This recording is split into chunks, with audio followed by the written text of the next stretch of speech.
இது பேர் வந்து வரமிளகா பொடி,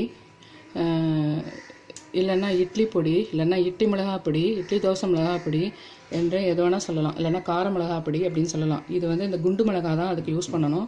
இதுக்கு வந்து பூண்டு நிறைய நல்லா கட் பண்ணி போட்டோ இல்லை சதிச்சு போட்டோ நல்லெண்ணெயை காய்ச்சி அந்த பூண்டு மேலே ஊற்றி விடணும். அரைக்குறையாக தான் இதை அரைக்கணும், சின்ன மிக்சியில் போட்டு. இதை வச்சு சாப்பிட்டுட்டா ஒன்ஸு, அதுக்கப்புறம் இது இல்லாத ஒரு இட்லி தோசையை சாப்பிடவே முடியாது. இந்த மிக்சியில் சால்ட் போட்டு அரைக்குறையாக அரைக்க போகிறேன். இதை ரொம்ப அரைக்கக்கூடாது. இப்போ நான் இவ்வளோ தான் அரைச்சிருக்கேன். இந்த அளவுக்கு தான் இது வந்து கிரைண்ட் ஆகணும்.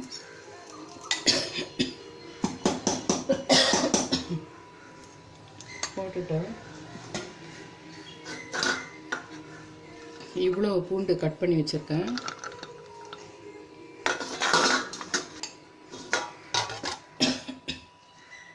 இதெல்லாம்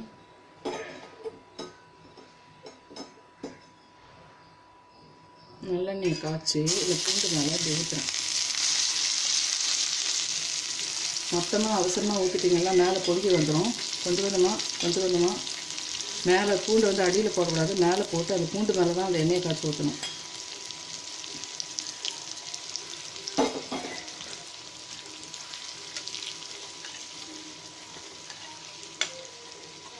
வாசனை கம கம கம கம, மவுத் வாட்டரிங்.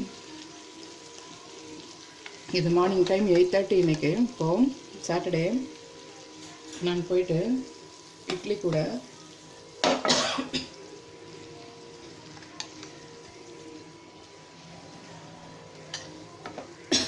இதை வச்சு சாப்பிட போகிறேன்.